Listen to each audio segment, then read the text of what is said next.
სამყაროს ზოგადად. ესეთ ვიჟების ხია რა თქმა უნდა სამყაროს.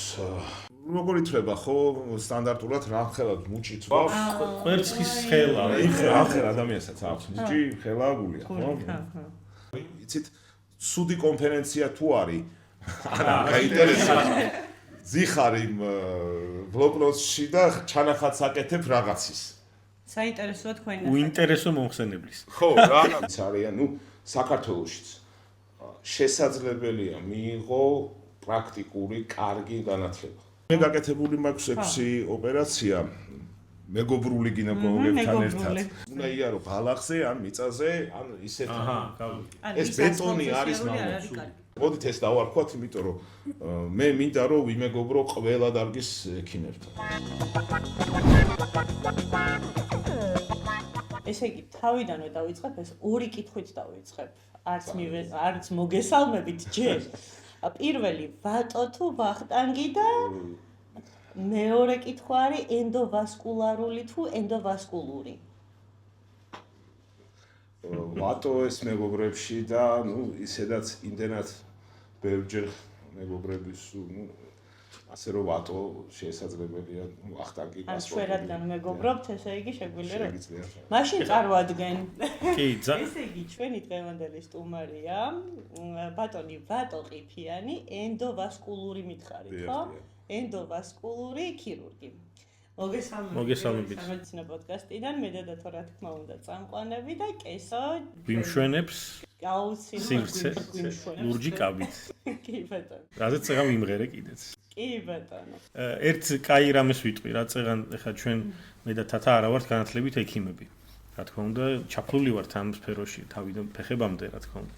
და ეხლა წინასწარ რაღაცას ვამზადებ და ვკითხულობ თქვენს რაღაც კითხვის რომელიც წინასწარ გოგოებმა გამზადდა და არის ვახტანგ ყიფიანი ენდოვასკულური ქირურგი და არ ვარ ხა ესე გათვითცნობიერებული და რა თქმა უნდა ინტერნეტში ვეცნობი ენდოვასკულური ქირურგია რა არის და რომ შემოვედი წეგან მე ხო არ ვიცოდი რომ თქვენ იქნებოდით სტუმარი ანუ იგიცნობდით შორიდან მაგრამ არა ესე ახლოს და თქვენი ესე ვთქვათ გვერდი ამომიგდო სადაც გავეცანი ყველაფერს თქვენ შესახებ თქვენს კლინიკაზე და ასე შემდეგ ასე რომ ძალიან გახარებული ვარ კი ბატონო ენდოვასკულური კი ბატონო ეხლა უფრო მეტად წინ ვარ ესე ვთქვათ მედიცინაში მადლობა კიდევ ერთხელ ბატონო პირველი ტრადიციული კითხვა გვაქვს ესეთი თან სტატისტიკას ვაგროვებთ მოკლედ რატო გადაწყვიტეთ კონკრეტულად ანუ ეს სფერო გასაგებია მაგრამ აი ექიმი რო გამხდარიყავით რატო გადაწყვიტეთ იყო თუ არა ოჯახის გავლენა თუ სხვა რა ძალიან დიდი გავლენა იყო იმიტომ რომ ყველა ჩემს გარშემო მყოფი ყველა ექიმი იყო ერთი ბაბუის გარდა რომელიც იყო ინჟინერი აჰა სპეციალობით და მუშაობდა ელექტროგაყვანებაში სოხუმში. მაგრამ ყველა ჩემი მამა ჩემის მეგობრები, ყველა სუფრაზე იყოს მუდმივად საუბარი პაციენტებზე, თან ისეთი უხერხული მოშარდა პაციენტმა და ძირითადად იყო აი ამ სფეროს წარმომადგენლები, ყველა თან იყვნენ ამ სხვადასხვა სპეციალობის ექიმები სამედიცინო სპეციალობაში ცნობილი ექიმები და ამიტომ უდამ იყო ამაზე საუბარი. გარდა ამისა, მიტაცებდა ეს ოპერაციები, ვაკეთებდი ჩანახატებს, მქონდა დავალებები. კი, დავალებები მქონდა, მაგალითად იყო აორტის ანევრიზმის იშვიათი შემთხვევა, მახსოვს ეს ქალბატონი, იმიტომ ეხმარებოდი ოპერაციაზე. ვიყავი დაახლოებით მესამე კურსზე და ვიყავი ესე ეძახიან კლიუჩოკებზე. ჩოკები ნიშნავს, ასე ვთქვათ, გამწევებზე. და ეს იყო ახალგაზრდა ქალბატონი, რომელსაც ჰქონდა იშვიათი ფორმა დაავადების. ეს ახლა დღეს ეს დაავადება ძალიან ცნობილია, მაშინ 90-იანი წლები იყო, არ იყო ბევრი საშუალება, არ იყო ენდოვასკულური ქირურგია არ არსებობდა საქართველოში ის პერიოდია, გარდა ამისა არ იყო ელექტროენერგია, ოპერაციები კეთდებოდა ეგრეთ წოდებული დვიჟოკის დახმარებით. და ეს იყო იშვიათი დაავადება, ელასტიური ბოჭკოების პრობლემა ჰქონდა, დანეს სინდრომი ქვია, მარფანის სინდრომის მაგვარია, როცა ხდება ანევრიზმები და ქალბატონს ჰქონდა ორი მშობიარობა და ამ მშობიარობის პერიოდში გორმონალური დისბალანსის შემდგომ უჩნდებოდა მუცლის აორტის ანევრიზმა, რომელიც ქირურგიულად კეთდებოდა ჩვენ ბოხუას ცენტრში ერთ-ერთი პირველი იყო, სადაც ბევრს აკეთებდნენ ამ პერიოდში ღია ოპერაციებს ანევრიზმის მუცლის აორტის. ეს ქალბატონი იყო 32 წლის წარმომიდგენია, ფაქტიურად 28 წლიდან უკვე დიაგნოსტირებული ქონდა ეს დაავადება. და გაკეთდა 6 ოპერაცია მასთან. 6 ცალკე ოპერაცია. რა პერიოდულობით? 3, 4, 5, ნახევარი წელი, 1 წელი. და ეს იმ პერიოდში იყო ძალიან ეხაც რო უკვირდები, იმიტომ რომ რეოპერაცია ღია ქირურგიაში ეს არის კოშმარი. მაშინ არ არსებობდა სტენგრაფტები, არსებობდა უფრო სწორედ, მაგრამ ერთეული შემთხვევები იყო საზღვარგარეთ. ამერიკაში, ევროპაში უიწყებოდა ტექნოლოგიები. ესეთი განვითარება არ ქონდა, როგორც დღეს ყავს ენდოვასკულურ სფეროში. ამიტომ ეს იყო საინტერესო ჩემთვის და ბავშვობიდან ვცდილობდი, რომ ამ მიმართულებით მე პოვა ჩემი ადგილი. ეხლა რო გისმენდით, უცებ წარმოვიდგენ, რომ აი პატარა ბავშვი დადის, მამა სუფრასთან ზის, მამის მეგობრები და რაღაცა სულ შარდვაზე ლაპარაკობენ. ანუ მაშინ რა გიქვამდით, რატო იყო ესეთი მნიშვნელოვანი ეს შარდვა თუ ანუ პირველად როდის დაინტერესდით კონკრეტულად ამ მიმართულებით? დავინტერესდი ალბათ მე-9 კლასში, აი ამ პერიოდიდან ვეხმარებოდი, როგორ ოფიციალურად არა, რა თქმა უნდა, უბრალოდ აი ეს განათება შემდგომ ინსტიტუტის პერიოდში ვცდილობდი, რომ უფრო მეტი გამოძახებები ღალმე. ანუ მამას დაყავდით საოპერაციოში. სხვათა შორის მამასაც დავყავდი საოპერაციაში, ძალიან პატარა ვიყავი და ეს სკამზე ვიდექი და ესე უყურებდი ზემოდან პაციენტებს. კი, ბავშვობაში. ხო, ეს არის ის თავარი, რას არ არსებობს დარგი მე ძალიან ალბათ ცუდია, როცა ადამიანი იძულებით არის რაიმე საქმიანობაში, ნებისმიერში ესე ქიმიკება თუ სხვა სფეროს წარმომადგენელი, როცა იმის გამო რომ მიიღოს ან გასამჯერო, ან აძალებდნენ თავის დროზე და ეხლა რომ გამختარიყავი ალბათ ის რაც მინდოდა უკეთეს მივახცევდი. ესეც არის. ეს საინტერესოა. აი რა გინდოდა? ეს დომით მარტო ექიმობა მინდოდა, რაც ან შეიძლება ბიოლოგია. იმიტომ რომ ბავშვობიდან აი ცხოველებზე მქონდა განსაკუთრებული სიყვარული, მყავდა აკვარიუმის თევზების კოლექციონერი ვარ დღემდე. ამიტომ ეს საინტერესო თემა იყო ჩემთვის და ეს ბიოლოგია, ცხოველთა ასე თქვათ ყველაფერი საინტერესო, რაც ქცევები და ასე შემდეგ. თუმცა ეხლაც არ არის გვიანი. ეხლა ჰობისა აქვს შეხება. ცოტა სხვა მხრივ სამწუხაროდ ცხოველებისთვის, მაგრამ ანუ მონადირევა. ასე ბუნებასთან კავშირი შავი უმორი. ესე იგი ჩვენი სტატისტიკით მე მგონი მაინც 70-30-ზე ლიდერობს ოჯახური ტრადიცია, ესეთი განცდა მაქვს. ბატონო, ესე იგი თანამედროვე ტექნოლოგიებზე მინდა გკითხოთ, იმიტომ რომ ძალიან განვითარდა როგორც ზოგადად მედიცინა, ასევე ინტერვენციული მედიცინა. ჩვენც ერთ-ერთი ჩვენი წამყვანი დარგია ჩვენი კომპანიისთვის და ვფიქრობ, რომ ძალიან ერთ-ერთ ყველაზე მნიშვნელოვან როლს იკავებს ჩვენ კომპანიაში და ჩვენს გონია, რომ ესეთ როლს თამაშობთ ბაზარზე ზოგადად. როგორ ფიქრობთ, რა იყო ამის პირველი ნიშნები, როდის წამოვიდა ამის ნიშნები, როდესაც მაგალითად აი სტენტირება, ინტერვენციული მედიცინა უფრო ისეთი ცნობადი გახდა. ხა მე ქუთაისიდან ვარ და პირველი როდესაც ამის შესახებ გავიგე, იქ იყო 2000-იანების დასაწყისში, როდესაც იქ გაკეთდა თუ არ ვცდები ინტერვენციულს ეძახიან მგონი დღემდე ვიყავი ამის მოსწრე. მომსწრე და იქ იწყებოდა, არ ვიცი თბილისში არ მახსოვს მაშინ რა იყო პარალელურად. პლუს აი უცხოური გამოცდილება როგორი იყო, ეს რო გავიხსენოთ, აი როგორ აიდგა ფეხი, ამიტომ რომ მე მგონია, რომ ძალიან დიდი როლი ითამაშა ამ ტექნოლოგიამ ადამიანების სიცოცხლეში. მაგალითად მე ბაბუა, რომელსაც არ მომესწრო თუ არ მოვეწარე, არ ვიცი როგორ არის, გარდაიცვალა 56 წლის ასაკში საჭესთან გულის შეტევით ეგრეთ წოდებული და ფიზიკურად არ არსებობდა სხვა გზა, რაც დღეს გონია, რომ ათასობით ადამიანი მარტო ჩვენ ქვეყანაში, იმიტომ გადარჩება, რომ უბრალოდ გვაქვს ეს საშუალება. როგორ ვითარდებოდა და თქვენ როგორ მიყევით ამ ტექნოლოგიებს? მოკლედ სადღაც 40-იან ომამდე იცით თქვენ თუ არა რომ პირველი ენდოვასკულური ქირურგი ვინ არის? ვინ გაახორციელა პირველი კათედრიზაცია თავის კუბიტალურ ვენაში და ჩავიდა წინაგულამდე. თავისივეში, იმიტომ რომ სხვისთვის რო გაეკეთებინა, ალბათ დააპატიმრებდნენ თუ არა გერმანიაში მოხდა ეს ამბავი. იყო ესეთი ახალგაზრდა უროლოგი. წლები ეს როდის იყო? ომამდე. მეორე მსოფლიო ომამდე. რუნცი კი არა.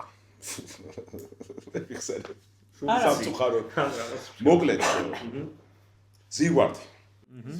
ფლოჩერს ხოლმე ერთ ზიგვარდს ვიცნობდი შვეიცარიელს. მან გააკეთა ესე იგი ექთრის დახმარებით, მოკლედ ექთანი აწოდებდა უბრალოდ კათედრს სტერილურად. თავისივე კუბიტალურ ვენაში ჩაიყენა შარდის სწავლი რა. შარდის კათედრა წარმოგვიდგენია. ვერაფერს ვერ ხედავ, ეხა ბრმახარ რომ დაეფიქსირებინა ეს მოვლენა, ავიდა მესამე სართულზე ამ კათედრით. წინაგულში აქვს კათედრი. და გადაიღო რენტგენის სურათი. სადაც გამოჩნდა კათედრა. სადაც გამოჩნდა ხო, ნუ ის რაც შეიტანა. ეს ფილზე გამოჩნდა რომ ეს კათედრი დააფიქსირეს, დაადოკუმენტირა, ასე ვთქვათ, რომ ეს კათედრი არის წინაგულში. ამის გულისთვის გარიცხეს იგი რეზიდენტურიდან. რა თქმა უნდა, თავისმა პროფესორმა, იმიტომ რომ თავის თავს განახორციელა და ნუ მანამდე ეს იყო რომ აი წაბუდადებული იყო რომ შეუძლებელია გულის ყრუების კათედრიზაცია და ტექნოლოგიური რა თქმა უნდა ეგეთი გიჟები ცვლიან სამყაროს ზოგადად ესეთი გიჟები ცვლიან რა თქმა უნდა სამყაროს და ყველა გიჟი იყო რომ დაუფიქსდეთ ესე რომ თქვათ ხო პირველი კორონარული ბალონირება ანდრეას გუციკმა გააკეთა რომელიც სპეციალობით იყო ანგიოლოგი და არა კარდიოქირურგი ან ინტერვენციული კარდიოლოგი რა თქმა უნდა ახალი დარგია კარდიოლოგიასთან არ ქონდა მას კავშირი ანგიოლოგი იყო და მან დააპატენტა ზუსტად ის ბალონი რომელსაც ჩვენ დღეს გამოვიყენებთ პატენტია მის წელი რომ დაახლოებით რომელი პერიოდია უკვე ეს მაგის მერე კათედრიზაციის მაგრამ კორონარული ინტერვენციები მან გააკეთა 70-იან წლებია დააკეთებდა თავის ლაბორატორიაში მეუღლე ეხმარებოდა ამას რომ განეხორციელებინა ამ მოწყობილობის ფორმირება რაც ბალონური კათედრი გვაქვს დღეს ყოველდღიურად ყარო იგივე ესე ვთქვათ დაამზადა რა თქმა უნდა სუდი ხარისხის გასაგებია ან უხეში მაგრამ ნუ ეს მუშაობდა თუმცა ყველა კარდიოქირურგი წარადგინა მან კონფერენციაზე ეს თავისი პაციენტთა გარკვეული რაოდენობა, ვიხსენებ 10-მდე პაციენტი ყავდა, ხოლო და ყველა ქირურგმა, ექიმმა, ნუ სკეპტიკურად და ძალიან ესე თრულად შეუძლებელია ქირურგია, შუნტირებას უკვე აკეთებდნენ. შეუძლებელია რომ ქირურგია შეცვალოს ამ სტენტირებამ. დღეს ყოველდღიურ პრაქტიკაში კორონარულ ინტერვენციებს მე ამასავე ენდოვასკულური ქირურგიის გარდა ვარ კორონარული ინტერვენციონისტი, ასე ვთქვათ. ამიტომ ინტერვენციული კარდიოლოგი. ამიტომ ვამბობ, რომ დღეს ჩვენ რაც გვაქვს, ჩვენ საოპერაციებში ეს არის დამსახურება სწორედ იმ პიონერების, იმ გიჟების, ვინც საზოგადოების მიუხედავად გადადგა ეს პირველი ნაბიჯები.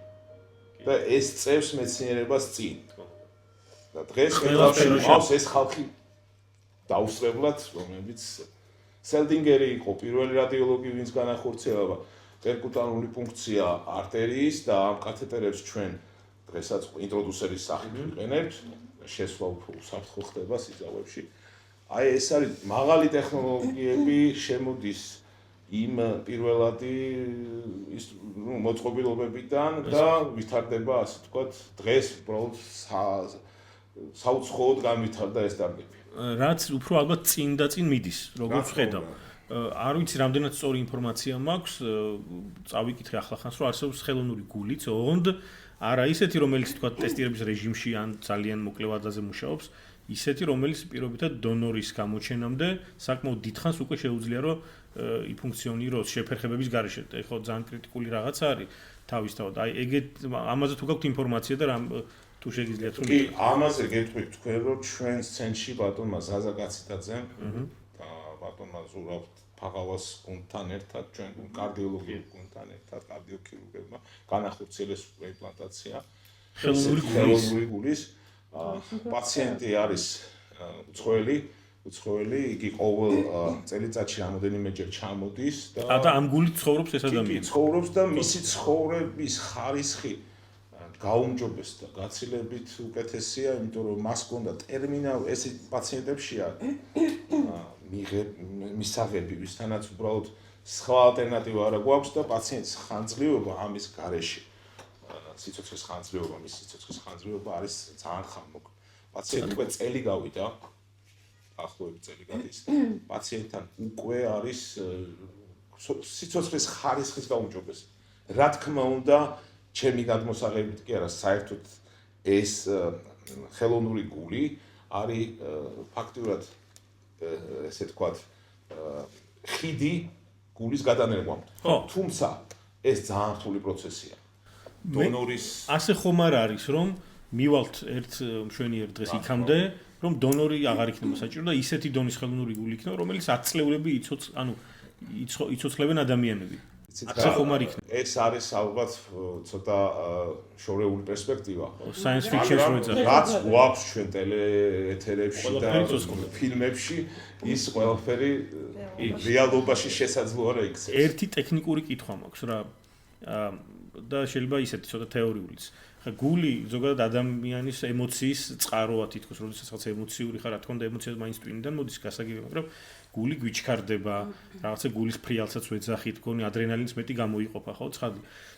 აი ეს ხელოვნური გული რიტმულად იწევს მაღლა, იწევს დაბლა, აი თუ გაქვთ ეს ინფორმაცია ტექნიკურად როგორ არის მოწყობილი. შეიძლება ზედმეტ ისეთ ტექნიკურ კითხვებს ვსვამ, მაგრამ აი ამ ემოციებს უწყობს თუ არა ფეხს ხელოვნური გული. თუ უბრალოდ ერთ ტიპში მუშაობს. მაგრამ ამ ეს ხო არის პრობლემა, თუ ერთ ტიპში მუშაობს. არის გარკვეული, თუმცა ან რაღაცები აკრძალული იქნება პაციენტს ალბათ.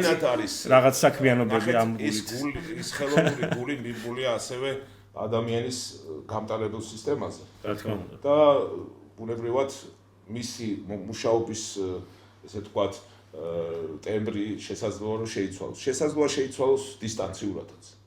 ექიმს. ნახეთ რა არის საინტერესო კიდე ამაში ეს დივაისები რა თქმა უნდა თავის ტექნოლოგიებთან მიმართებაში ფანტასტიკური სფეროა. მაგრამ ექიმს მუდმივად აქვს პაციენტთან ცდომა. აი პაციენტი რომ იყოს სხვა ქვეყანაში ან მონაცემებს ხედავს დეშბორდზე, სადღაც ხო ტელეფონზე. SMS-ის სახით მოდის ტელეფონზე, რომ ამ პერიოდში პაციენტთან დაფიქსირდა ამ მოწყობილობის მუშაობის დარღვევა. აჰა. ნეტა რატო? კარგი შენი გულის გერამ ესმის და ჭკაკუნი რო ისმის. უკვე პეისმეკერ ჩვენი არითმოლოგებიც ამაში მუშაობენ, არის უკვე მოწყობილობები, რომლებიც პეისმეკერი არის, რასაც შორის რომელიც შეიძლება დამატებითი ელექტროდის გარეშე შესაძლებელია იმპლანტირდეს და დისტანციურად იგი რეპროგრამირდება. ეხლა ეს ჩემი დარგი მესმის ჩემი დარგი არის არითმოლოგების დარგი. წაგიყვანეთ ეხლა, მაგრამ ძალიან მაინტერესებია რომ ეს ტექნოლოგიები უკვე მისაღებია რა, აქტიურად ჩვენ გვაქვს დიდი პროგრესი. სამწუხაროა რომ ეს პროგრესი ისეთ ქვეყნებში როგორც ჩვენ გვაქვს, ხო, შემოდის ოდნავ უფრო დუნეთ ვიდრე განვითარებად 5-7 წლიანი დაგვიანებით? რა თქმა უნდა, ჩვენ განვითარებადი ქვეყანა ვართ, ხო? ხო და ამიტომ არის რაღაც პერიოდი. საინტერესო თემა. რამე კონკრეტულად ფიზიკური აქტივობები თუ ეგრძალებათ? მაინც აზუსტებ ესე იგი. ჩოგბურთის თამაში. კულტურულად. კი ბატონო. ხო. ვერ გაგცემთ ამ თაზე ასვლა. ნახეთ, ეს არის უკვე ვიწრო აი დივაისზე მაქვს ზერელის წარმოდგენა, იმდენი რამდენიც შემიძლია კონკრეტულად. თუმცა არიან ალბათ გეყოლებათ მომავალში სტუმრები, რომლებიც ამაზე უფრო დეტალურად გესაუბრებიან. იმიტომ რომ ძალიან დავინტერესდი ამ თემით მართლა და თუ მადლობა ამ კითხვისთვის. ხო. ძალიან მაინტერესებს. აი, როგორ ხდება თქვენი პირადი ცხოვრების და კარიერის ბალანსი? ზოგადად ექიმებს ძალიან უჭირთ ამის დაბალანსება, იმიტომ რომ ფაქტიურად ყველა იმას ამბობს, რომ ჩვენი ცხოვრება არის მხოლოდ ექიმობა, სახლშიც რომ მივდივარ, რაღაც კითხულობ ან ვუყურებ რაღაც სიახლეებს, მაგრამ მყავს ისეთი ექიმებიც, რომლებიც არაჩვეულებრივად აბალანსებენ და ინადირობა ახსენეთ, წეღან და ალბათ უთავსებთ ჩვენივე, ხა? აი რომ მოგვიწევთ. ნახეთ, არის ადამიანი თუ დაგეგმავს თავის ასე ვთქვათ საქმიანობას, რიტმს. შესაძლებელია რომ კონდეს გარკვეული დრო ყველაფრისთვის. მეტნაკლებად, ხო. მაგრამ medicina არის ის სფერო, სადაც ამის დაგეგმა შეუძლებელია. შეიძლება იყოს შაბათს სადღაც გასული ქალაქგარეთ უნებაში და მოგიწიოს რაღაცა გარემოებების გამო დაბრუნება ან იყო ოჯახთან ერთად და მოგიწიოს მათი დატოვება და ბოდიშით, მაგრამ პაციენტი მოიყვანეს და უნდა წავიდე. აი ჰიპოკრატეს სპიცი მაინც. არა, იცით რა არის, სულ რომ დავანებოთ ეს ჰიპოკრატეს სპიცი, ჰიპოკრატეს სპიცში ცოტა სხვანაირად არის ფორმულირება, რომ იქ არ არის ეს ჩვენაც როგორც იქ უნდა ცოტა სხვანაირი გათავისება, რადგან დაფიქსირებული პრობლემა არის ის, რომ ადამიანის უნდა ეხმარებოდეს და ეს პრობლემა აუცილებლად უნდა იყოს ექიმში. თუ ეს არ არის და ექიმი მე არ წარმომიდგენია ჩემი თავი რომ გავთიშო მობილური ტელეფონი თუ იგი წლომადია. გასაგებია.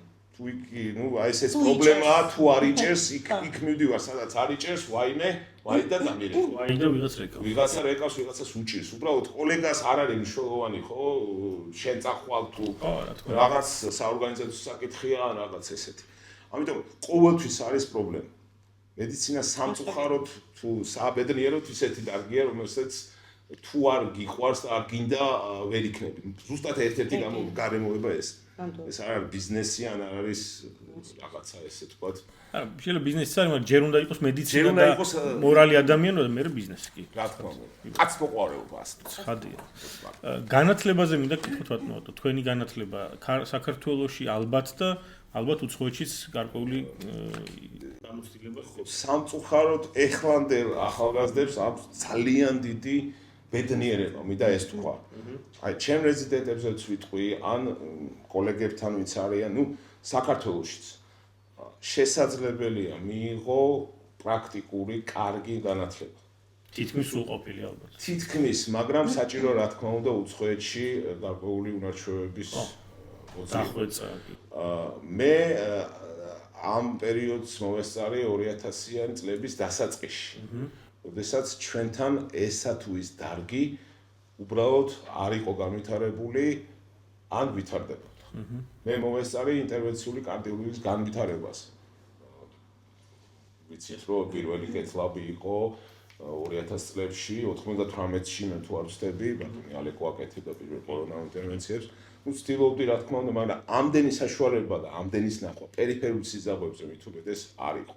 ამიტომ გავაგრძელე რუსეთის ფედერაციაში ჩემი რეზიდენტურა, შემდგომ კიდე ძალიან დიდი ღვაწლი ითამაშა ბატონმა ნიკა ყიფშიძე. ნიკოლოზ ყიფშიძე 2006 წელს ჩამოვიდა საქართველოში. სწორედ აი თქვენ ბრძანეთ ქუთაისის შესახებ.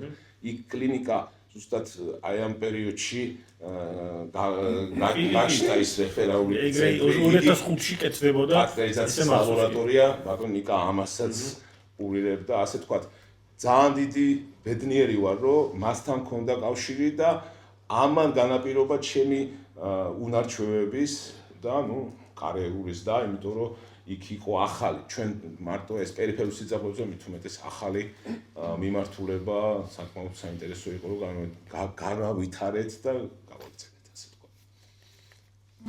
ვატო, რა შეტყოდით იმ ახალგაზრდა ექიმებს, ვინც ახლა იწყებს გზას ენდოვასკულურ ქირურგიაში? პირველს ვეტყოდი, რომ მათთვის ცხოვრება არ არსებობს.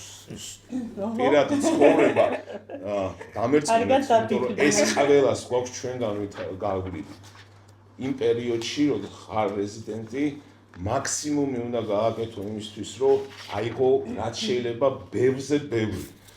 იმიტომ რომ სხვანაირად ესე უცებ ყველაფერს ან მარტო თეორიული ცოდნით, ყველაფერი ერთად.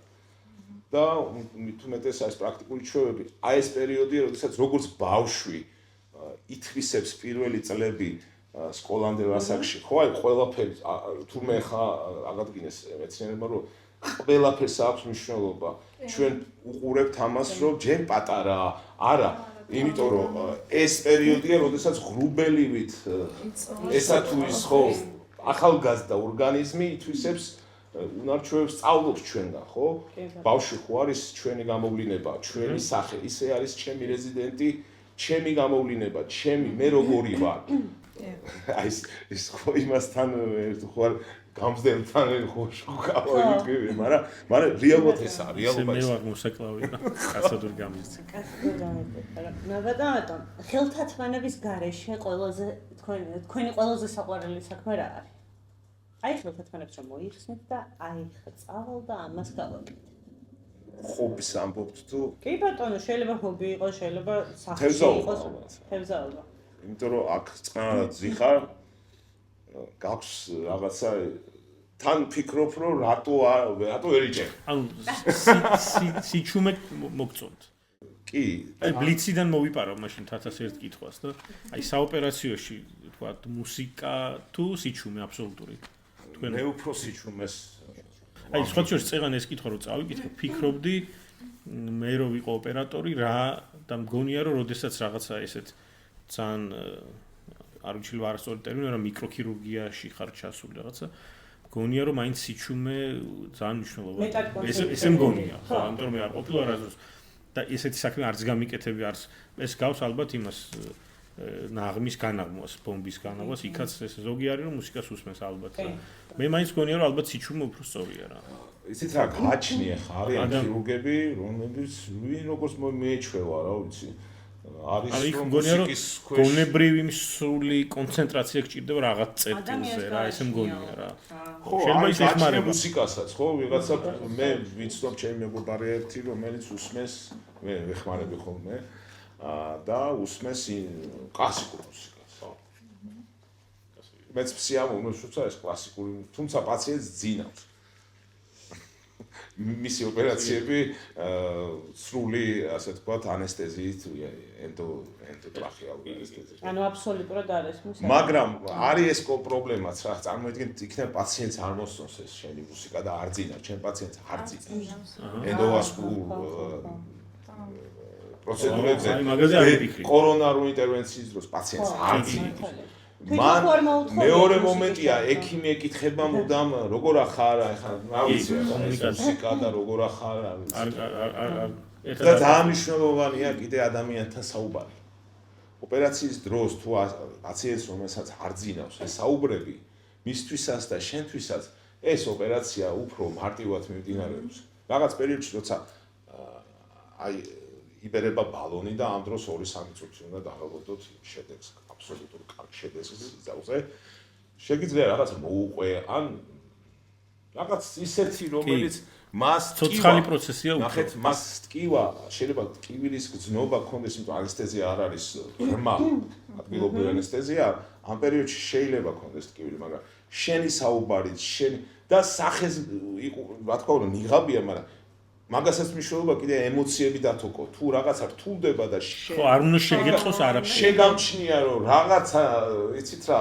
შტოტანიტო ირსლა კი ხო რომ გამცილებლები არის აი ზუსტად ეგრეა ერთხელ მახსოვს თუ სახი პირველი თუ რამე თვითონში ხდება ვუყურებ ბორდ გამცილებას თუ სახეზე ამოვიკითხე ოდნავი შიში მეთქი შე ახსოვს ალბათ სამშობლოებში ადრე ბებია ქალები მოდიოდნენ და ბიჭია გოგოა და ეს იყო ძალიან გოგოზე დაღურამელი სახეები სუდა მე მახსოვს ჩემი ორი ჩემი დეიდაბშოპი რაღაც ბავშვობის მოგონება აქვს და ეს ქალბატონი გამოვიდა ძალიან შემწუხრებული სახით. ამდენი ხალხი მოდები და ეს ქალბატონი ისეთი დამწუხრებულია რომ გოგო აი არც იწახის ხო რაღაცა ეს პერიოდი იყო და ძალიან ცუდად იმოქმედა ყველაზე და რაღაცა გაიცინეო ზამუთხრა. ბატო როგორ გახსენდებათ პირველი დამოუკიდებლად ჩატარებული ინტერვენციული პროცედურა? პირველი იყო ალბათ რეზიდენტურაში რუსეთში. ძალიან ნერვიულობდი და სამწუხაროდ გართულებებიც იყო. თან ვიყავი პედიატრიულ გაყოფილებაში, სადაც ფაქტობრივად 3-4 თვის ბავშვები იყო და მათთვის უნდა გაგვეკეთებინა გულის ღრუების კათეტერიზაცია. ეს ჩემთვის ძალიან ტრაგიკული იყო თუ ნახეთ ყველანაირი კვლევა თან ასეთ ასაკში 3 დღის 4 დღის პაციენტი ან რამოდენიმე თვის მანკით უნდა გააკეთო ამ ღრუების კათეტერიზაცია, სპეციალური კათეტერით შეხვიდე და იქიდან კონტრასტული ნივთიერებები შეიყვანა. იყო გართულებები არითმიების სახით და იყო ლეტალური შემთხვევებიც. და ეს ჩემთვის იყო ძალიან ტრაგიკული, თუმცა ამან ბევრი მომსა რატო გეუბნებით, იმიტომ რომ როდესაც სხვადასხვა ასე ვთქვათ, თან პატარა ასაკში რთულია, ამაზე ხარ ორიენტირებული, მე უკვე ეს უნარჩვევები გადმოგაქვს სხვა პროცედურებზე. ამიტომ ვამბობ, რომ ყველაზე მნიშვნელოვანი არის აი მურანჩვენების, ასე ვთქვათ, ჩვენ ინტერვენციული კარდიოლოგებიც, ენდოვასკულური ქირურგებიც აი მურანჩვევებზე ვართ, რომ როგორ მოახერხებ ამა თუ იმ დაავადების დაძლევას სიზაღის შიგნით манипуляციებით. ეს ბავშვის გული ზომაში პატარაა და უფრო რთულია, ხო, სავარაუდოდ ეგ ამბავი. ძალიან პატარაა, ხო, ძალიან პატარაა და თუმცა რომ ხელა როგორ ითვლება, ხო, სტანდარტულად რა ხელად მუჭი წვავს? კვერცხის ხელა.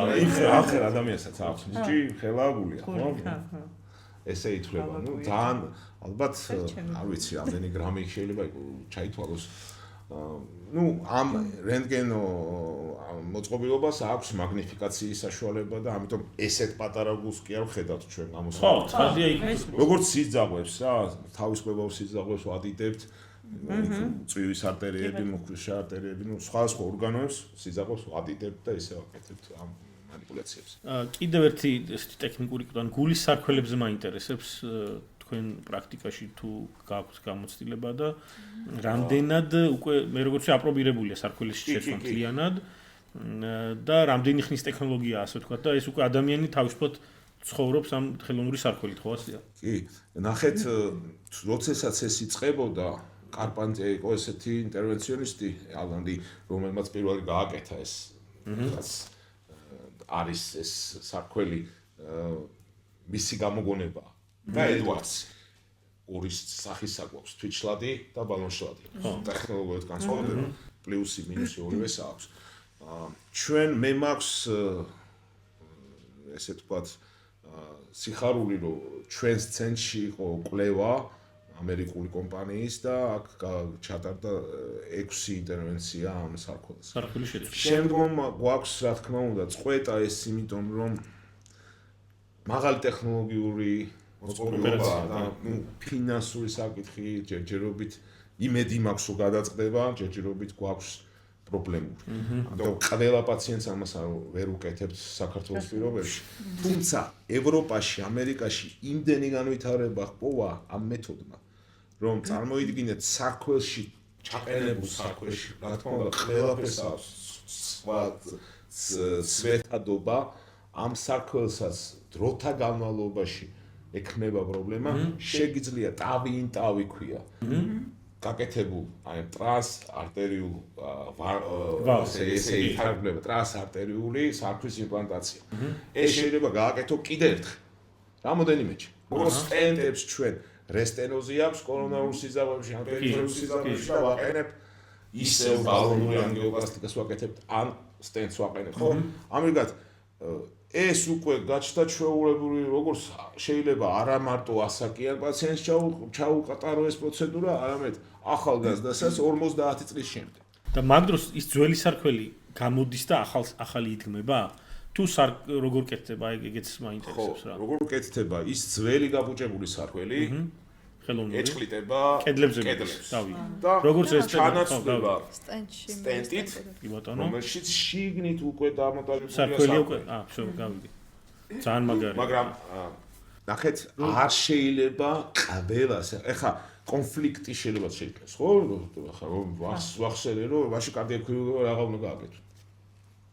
მაგრამ ნახეთ, როგორც ყველა დარგში, კორონარულ ინტერვენციებში, აი ამ სარქველის იმპლანტაციაში, პერიფერულ სიზავებში არსებობს დაავადებების სტადიები, ხო?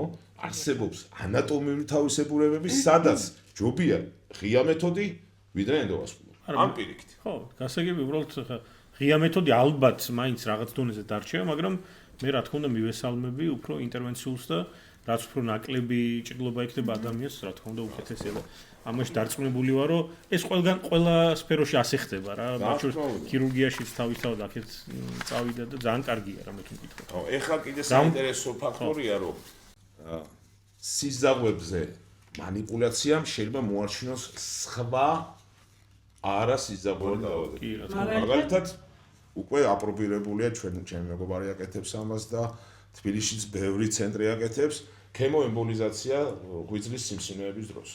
როდესაც ავთვისებიანი ღვიძლში ავთვისებიანი სიმსივნის კვებავის სიზაღვებისში ხდება უშუალოდ ქიმიოპრეპარატის და საემბოლიზაციო ნაწილაკების შეყვანა. ამას ვაკეთებთ არა მარტო ღვიძლზე, არამედ სხვა ორგანოებზეც, კეთილთვისებიანი სიმსივნეებზე, მაგალითად ქალბატონებში ფიბრომიომა კარგია. სამწუხაროა, რომ საქართველოში ეს დარგი რატომღაც აი ტულად არის, რომ მაინდა-მაინც ფიბრომიომა უნდა ღია ოპერაციული ამპუტაცია საშუალოს რაღაცა სხვა მიომექტომია ან სხვა იცით რა ემბოლიზაცია იცით არა აქვს ეფექტი. რატომ?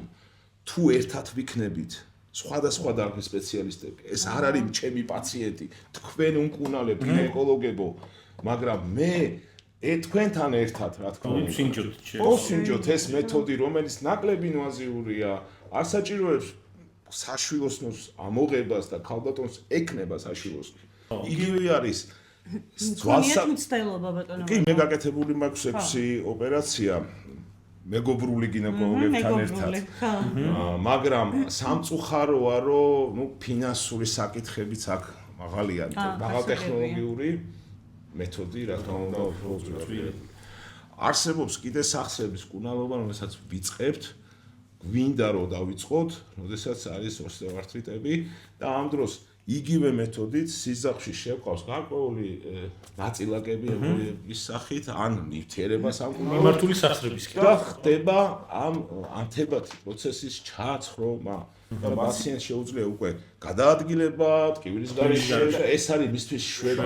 ყველა სხვა შეიძლება სახსრის გამოცვლა გავუკეთოთ. ამ ეს პაციენტი რომელიც არის ასაკიანი აქვს გარკვეული გუჩვენებები ღია ოპერაციის არ უნდა ადამიანს არ ვეკითხებით გინდა თუ არა შენ ეს ოპერაცია გინდა თუ არა სხვა მეთოდი არ არსებობს ეს არსებობს უნდა ექიმმა ცადოს სხვადასხვა მეთოდი მე ვფიქრობ ეს არის და არა კონკურენცია არამედ როგორ გითხრათ კოლაბორაცია მოდით ეს დავარქვათ იმიტომ რომ მე მინდა რომ ვიმეგობრო ყველა დარგის ექიმებთან და მათ იმეგობრო თუ არის ესე თქვათ პრობლემა რომ მათ უნდათ გააკეთოთ გამოყენეთი ადამიანი სწავლოს ეს დარგი ხო მაგრამ ცოტა რთულად მიმაჩნია იმიტომ რომ ჩვენ სიზაღვებთან გვაქვს კავშირი ყოველდღე მათ შეიძლება არ ქონდეთ საშუალება მე ზოგადად ვიწრო სპეციალიზაციის მომხრე ვარ რომელიც ადრე ასე არ იყო და მე ვფიქრობ რომ ძალიან სწორია თუ რაღაცაში ხარ ესეთ ჟარგონში ხარ მხეცი უნდა იყო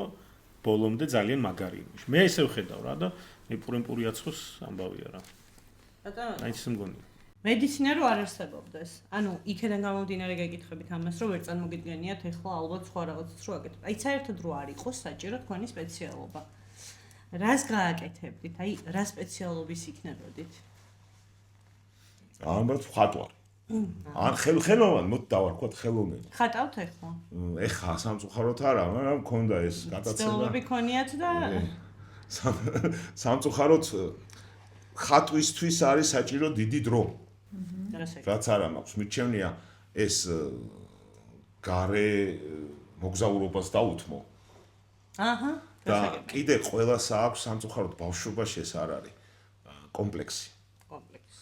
თვით კომპლექსი გადა იმისა რომ ვიღაცამ ეს რა დაგიხატია ან ეს რა გაგიკეთებია უბრალოდ ადამიანმა თვითონ არ მოსწონს თავისი ნახევარი. მეც ეგრე ვარ ბატონო, მაგრამ მოვიხსენე კომპლექსი და მაინც ხატავ. ხო, აი მუსიკასაც ცეცთან. პრობლემაა, ხო, ეს იგივე ცეკვაზე, ხო, ნებისმიერი რაღაცა რაც გვინდა და არ გამოგვდის აი ენის სწავლაზე. ნუ როგორც ჩანს, დიდ სიამოვნებას განიჭებთ ხატვის პროცესი, ამიტომ გაგახსენებთ. ეხლა აღარ სამწუხაროდ წლებია უკვე არაფერი არც ფანქარი, იცით? სუდი კონფერენცია თუ არის? არა, ზიხარ იმ ბლოკნოტში და ჩანახატს აკეთებ რაღაცის. საინტერესოა თქვენი უინტერესო მომხსენებლის. ხო, რაღაცას ხატავ, რაც გინდა რომ დახატო.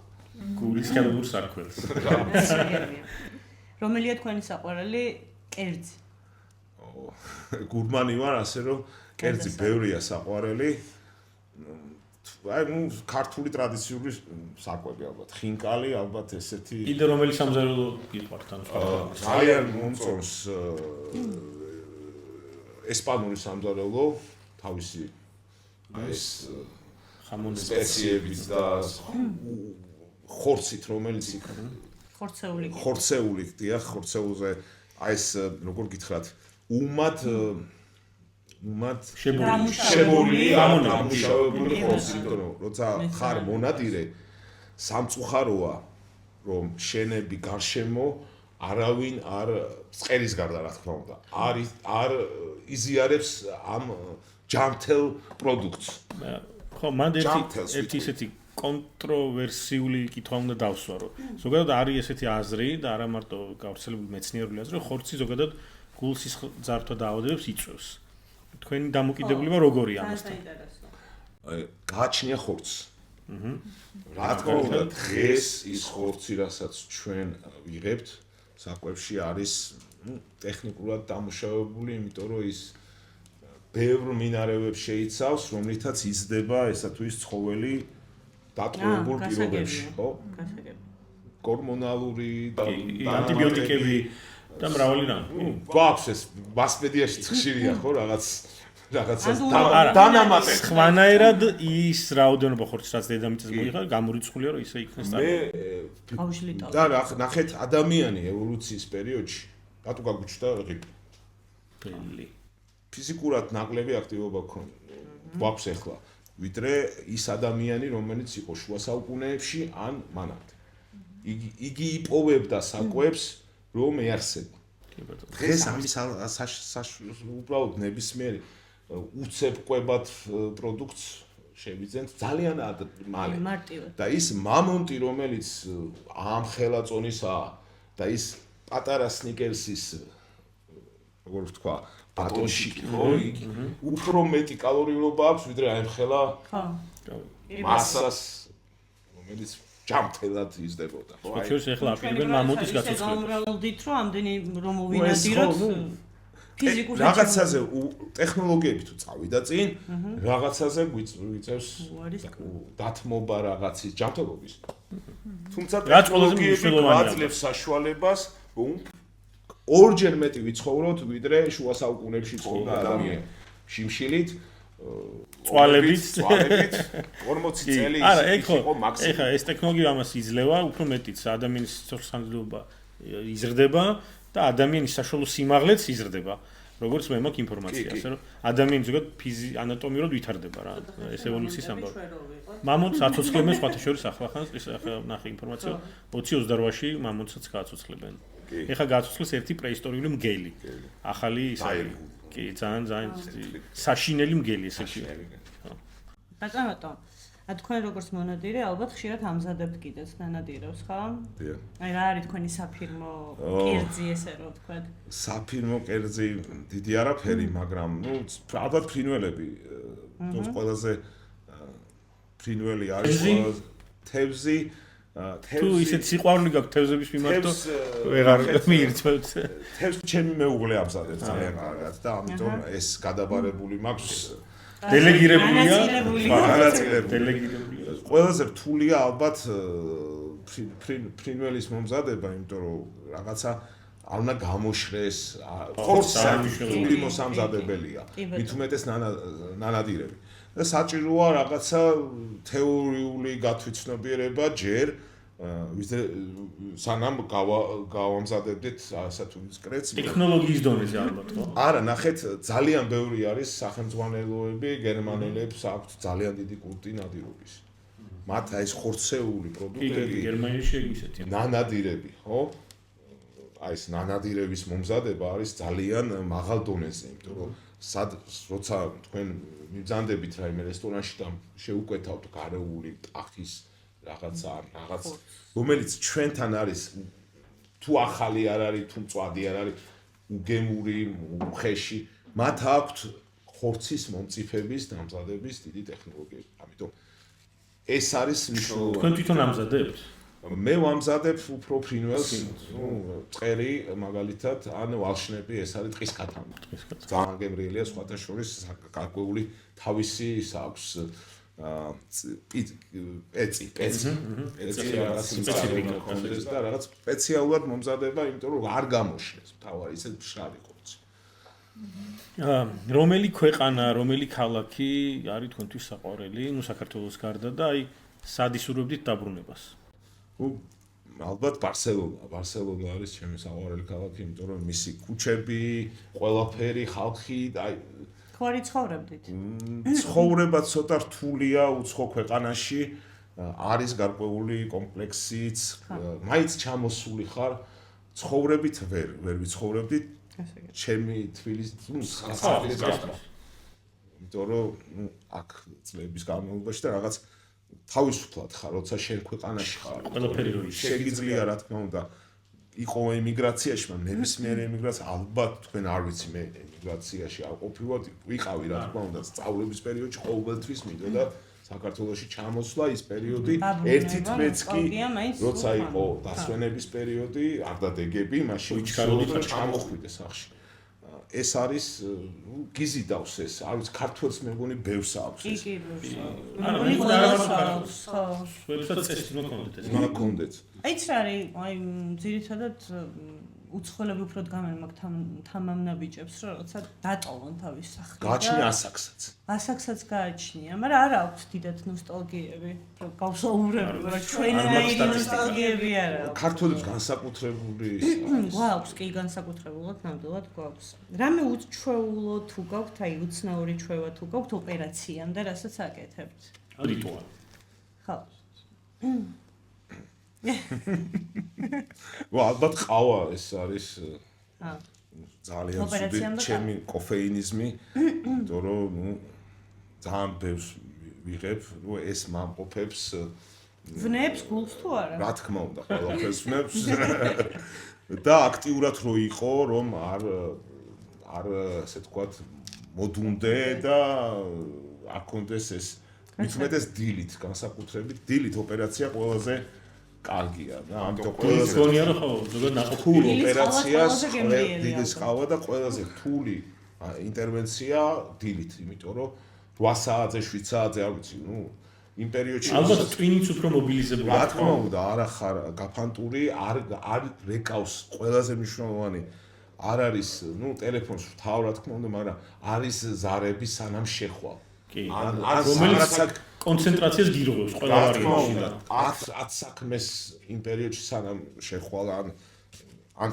გვიან შედიხარ იმიტომ რომ რაღაცა საქმე არის აი ეს პრობლემა არის ყოველთვის დილა არის საუცხო პერიოდი იმისათვის რომ მე ვფიქრობ 9 საათზე იწყება ჩვენ ცენტრში დღის დილის კონფერენცია 5 წუთიას რო ეძახიან სამწუხაროა რომ ვერ ვახერხებ ხანდახან და ეს ჩემთვის პრობლემაა და სულ ვფიქრობ რომ რატო არ შეიძლება გადმოვიტანოთ მაგრამ ჯერჯერობით ჩვენ ქართველები უფრო ადრე ყველაფერი ჩვიდზე მაგალითად მეც ვამხრობი მაგას სხვათა შორის ideალური პერიოდია დილა იმიტომ რომ სამსახურამდე მიწევს ზუსტად 5 წუთი მაქვს 112-დან იქ ცხოვრობთ 5 წუთი უნდა ნუ 7-8 წუთი მოსვლა მაშინ საცობები არ არის დროს თუ 9 საათ 9:30 უკვე 9-ს უკლია 15 წუთი ეს 8 წუთი იწელება 20 წუთად ან 9 საათად თუ 6 საათია საღამო ვაშლი ჯურის გზა არის განსაკუთრებით ისეთი განსაკუთრებით სტენდი ჭირდება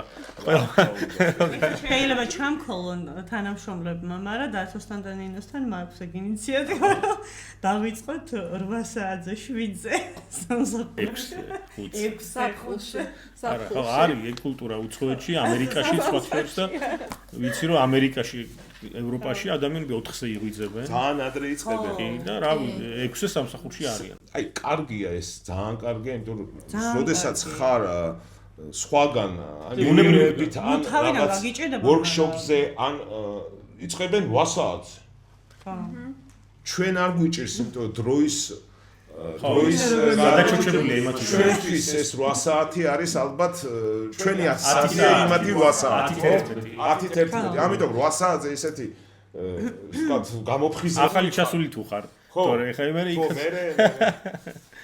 გასაგები თათა ხო არ გადავიდეთ ბლიცზე გადავიდეთ ბლიცზე მაგრამ ისეთი ერთი ბლიცია კითხვა წავერთვი იქიდან ხო ვიცი ისეთი ბლიცია ცოტა განვრცობადი ფეხით საირნობა გირჩევნიათ თუ მანქანით გადაადგილება აი მაგალითად მოკლე მანძილზე თუ მიდიხარ სადაც სიტყვაზე 9 საათის გზა არის აი როგორ გირჩევნიათ ფეხით თუ თქვენთან მოვედი ფეხით აჰა ამას აქვს ბევრი ახსნაც აჰა იმიტომ რომ ნუ თქვენთან მე ვიცი მთავარია 200 მეტრია ჩემი კლინიკა ხო ჩემი რა აი არ უნდა გეთქვათ და მაგრამ ნახეთ დღევანდელი რეალობა გვაძლევს იმის საშუალებას რომ ვიაროთ ბევრი ფეხით და არა ტრანსპორტით იმიტომ ტრანსპორტით საცობების გამო სამწუხაროა რომ თბილისი და ჩვენი ქვეყანა არის თაგორიანი რელიეფის კი ბატონო რა თქმა უნდა ეხა 112-თან ფეხით ვერ ახვა. თუმცა მქონდა ველოსიპედის ან მოტორი. მით უმეტეს ალბათ თქვენი პაციენტები. მაგრამ მაინც მე შემეშინდა ამ ტრანსპორტის პერიოდის ჯობია მანქანითი არა. მაგრამ თუ რაღაცა მანძილია გასავლელი ვამჯობინებ ფეხით. ეს კარგია ჩემთვის, ჩემი ჯანმრთელობისთვის, გარდა ამისა არ დააყოვნებ საცობში საქართველოში გვაქვს ძაბროვანი საცობები შეიძლება ერთი გზა იყოს თავისუფალი მაგრამ უცებ რაღაც მონაკვეთზე ჩაიკეტოთ ნახევარი საათით გერმანიაში რო ამბობენ ყველა ცუდი მოქალაქეო ხო იცით ვინ არის ველოსიპედისტი იმიტომ რომ არის ჯანმრთელი არ ჭირდება მედიცინა არ ეწევა ეს არის ყველა ცუდი მოქალაქე ასე რომ ზოგადად ჯანმრთელობისთვის ფეხი ველოსიპედი რა თქმა უნდა მაგრამ და ცურვა სავარაუდოდ ხო რომ ჩვენ ანგიოლოგიაში გვაქვს რამდენიმე ესეთი კვლევები იყო სადაც იყო ორი ჯგუფი სკანდინავიელებს რა თქმა უნდა ყველას ეს სპორტული ხალხი ესენი რომელსაც ჰქონდა ფეხის სიზაღოების დახშობა ფეხის კვებავის სიზაღოების დახშობა მათ ერთმა ჯგუფს არ გაუკეთეს სტადია ესეთი რომელიც არ საჭიროებს სასწრაფო ჩარევას ან მეორე B სტადია ეს არის პროტეინით რუდერფორდი არის მეორე ნახეთ გარკვეულ მანძილზე აქვს პაციენტს კლინიკა რომ გაჩერდეს უნდა ცოტა ხანი და გაჩერდეს და მე უკვე განაგრძობს მიზეზი რა იყო სპორტულად მაცხოვრებელი დახშული სიზაღოები გეტყვით დახშული სიზაღოები აქვს ორ ჯგუფს 10 პაციენტს ესეთი აქვს კი ბატონო 20 პაციენტს აქვს ერთნაირი სტადია. 10 გაუკეთეს სტენტირება, 10 გაუკეთეს სიარული. შედეგები ერთნაირი. აჰა. გამოდის ვისაც სტენტირება გაუკეთეს და იმას ვისაც არ გაუკეთეს, შედეგები 5 წლიანი ერთ ამპუტაციის რაოდენობა არ გაიზარდა ან არ მოიკლო ამადა იმ ჯგუფში. ასე თქვა. ეს არის ერთ-ერთი ვარჯიშის და პირველი მკურნალობის მეთოდი. იარეთ ბევრი. იარეთ ბევრი. ნუ ჯდებით სულ მანქანაში და ნუ ჯდებით სულ ო, სხვათა შორის ეგ ისეთი ქართული ჩვევაა, თუ რა ეხა ევროპაში რომ მიდიხარ ხოლმე, ძალიან ბევრს დავდივართ ხოლმე რა და აქაც მე სულ ვამბობ, რომ მანქანა შეიძლება რომ შორს გააჩერო და ფეხით გაიარო 500 მეტრი კილომეტრი. თუმცა ტრამატოლოგიას ვუყით, ხო? ნასწორი ალბათ. გააჩნია და სად და გაზე დავიხარ. აჰა. იმიტომ რომ შეიძლება აი ეხა არის ზედმეტი დატვირთვა შეიძლება იყოს პოპულარული ლისის ერთ-ერთი ადგილი გვაქვს სწორი ლისის ტბაზე აი ეს გარშემო აი ეს ვიყავი მე მაქვს პრობლემა მუხლის ამ ნადირობის გამო და ტრავმების გამო დაცემული ვარ მენისკის პრობლემა მათ მითხრეს რომ ეს რას აკეთებ წლებია დავდიოდი ლისის ტბის გარშემო 2 წლს ვაკეთებდი მაგ ძაღლთან ერთად მისთვის რომ ჯანმრთელობაც ყოფილიყო და ჩემთვისაც. მითხრეს რომ ეს აუცილებლად პრობლემაა. იმიტომ რომ შესაძაც მიწაზე უნდა იარო. არ საფარზე. უნდა იარო ბალახზე ან მიწაზე ან ისეთ. აჰა, გავიგე. ეს ბეტონი არის ნაყოფი. აუნე, მით უმეტეს როცა დარბიხ. მით უმეტეს. და წონა თუ გაქვს მით უმეტეს. მე არ ვიცი სირბილი პირდაპირ ვამბობ, აღარ დავრბივარ. სირბილს უნდა სწორი სირბილი არის კიდე ცალკე თემა, იმიტომ რომ ჩვენ უცა დავდივართ ხერხემას ვაყენებთ ძალიან დიდ ტრამას. არ შემიძლია რო არ გკითხოთ, იმიტომ რომ ესეთი ცხოველები ახსენეთ. მე მყავდა კატა, რომელიც მაგალითად მოკვდა კარდიომიოპათიით. მე არ ვიცი ხე თქვენ რა თქმა უნდა არ გექნებათ შეხება, მაგრამ ზოგადად მსოფლიოში თუ არის განვითარებული რომ მაგალითად ცხოველებზე ოპერაციების ჩატარება და მსგავსი რამ. კაი თემა მითხარით, იმიტომ რომ რაღაც პერიოდში მაქვს ესეთი იდეა. მე მქონდა და ეს იყო სფინქსი უკაცრავად და ზოგადად არის ყველა ან მისი მამაც და ბაბუაც ეგრეთ გარდაიცვალა თუ რავი რა ქვია მოკვდა ზუსტად კარდიომიოპათიით. გენეტიკურია რა. ეხლა საბედნიეროდ დღეს ძალიან გავრცელებულია ვეტ კლინიკები, იმიტომ რომ ოღონდ იქ ამას ვერ აკეთებენ მე რაც მაქვს ინფორმაცია რა. ზოგადად არ იყო ეს რამოდენიმე ვეტ კლინიკა არსებობდა თბილისში. ეხლა ეს არის ბუმია. კი. ბუმია, იმიტომ რომ ეს არის პირველი ცხოველების რაოდენობა გაიზარდა და კულტურაში შემოვიდა. გარდა ამისა, მედიკამენტებიც ჩდება ალბათ, იმიტომ რომ ცალკე ძაღლის კატის მედიკამენტი არ არსებობს. კი. აქ ჩვენთან არის. ისე არსებობს. ისე არის. იცით რა, როგორ მეუნება ჩემ ძაღლზე ვეტერინარი ადამიანის აბის 1/13 რაღაცა ესეთი ის არის და ძალიან რთულია დოზირების შერჩევა. ანუ ეს დოზირება მხოლოდ თუ შემცველობა? არა, ალბათ შემცველობის შემცველობა სხვა არის, იქ არ ვიცი, სახამებელიც არის ხო იმ პრეპარატში, იმ ადამიანს პრობლემაა ზოგადად. კი.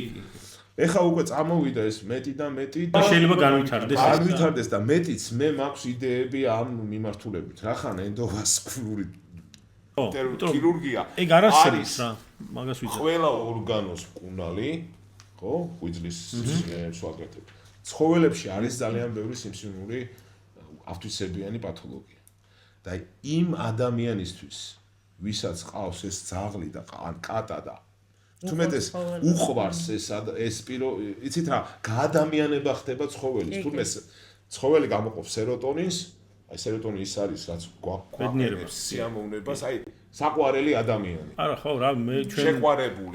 ეს არის სეროტონის გამოყოფა, შენ ემოციებზე მოქმედებს, ხო, იმ ადამიანთან ურთიერთობა. იგივე ცხოველთან ურთიერთობა, თურმე გამოყოფს უზარმაზარი რაოდენობით, როგორც ცხოველში, ისე ადამიანში სეროტონინს. და ეს არის ზუსტად მიჯაჭვულობა. ისინი როგორ გამოხატავენ რა საყვარლებს. ის მიჯაჭვულობა და ამ არსებას ვერაფრით ვერ შველი. და შესაძლებელია ზოგი პათოლოგიის მკურნალობა ჩვენივე მეთოდით და თუ ამას შემოვიდა საქართველოში ჩვენ გვაქვს გამოცდილება სიძაღვებს, ხო? ადამიანზე რა თქმა უნდა, სამწუხარო ფაქტს ვამბობ კიდე ერთს, რომ მედიცინა როცა ვითარდებოდა, პირველი ექსპერიმენტები იყო სამწუხაროდ ძაღლებზე. ძაღლებზე იყო, მეც ჩვენც ვაკეთებდით. ისე ღორი ხო უფრო ანატომიურად გავს ადამიანს. არა, ძაღლი უფრო მარტივია. ხა, გავიგე. ღორი ბინძურია, ღორია, რა ვიცი, ძაღლი მარტივია, ხო? უპატრონო ძაღლები ქუჩაშია. ეს იყო სამწუხაროდ ეს პრაქტიკა სოფლიო ცხოველთა დაცვის საორგანიზაციამ ზუსტად მაგიტომაც რუსეთსაც კი აიძულა, რომ ძაღლები აღარ იყვნენ ექსპერიმენტული ცხოველები. და იყვნენ სპეციალური მინი ფიგები. სპეციალ ლაბორატორიაში გამოყვანილი ღორები და მათზე კეთდება ეს ყველა ოპერაცია, რომელსაც ჩვენ ადამიანებზე ვახსოვებთ თავიდან კვლევის სახით. Animal trials ქვია, პირველი ფაზის კვლევები და შემდგომ ნერგავთ ნებისმიერ მოწყობილს. სტენტი იქნება ეს თუ ის პროდუქცია, რასაც თქვენი კომპანიაც ასე კი, არის ტესტი იქნება გაკეთებული, იმიტომ ღირს ეს ტექნოლოგიები ძვირი, იმიტომ ის ცხოველებზე გააკეთეს უამრავი გამოიკვლიეს დრო, ენერგია და ასე შემდეგ. ენერგია და ამიტომაა ეს.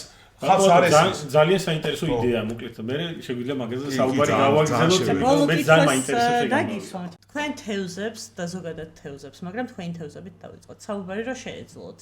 რას გეტყოდნენ თქვენი აზრით? პირველი წარმოიდგინეთ, რომ ხალი გამომიცვალე. ან მეტი მზე შემოვიდა. თორე ფეხები ამოგვივა.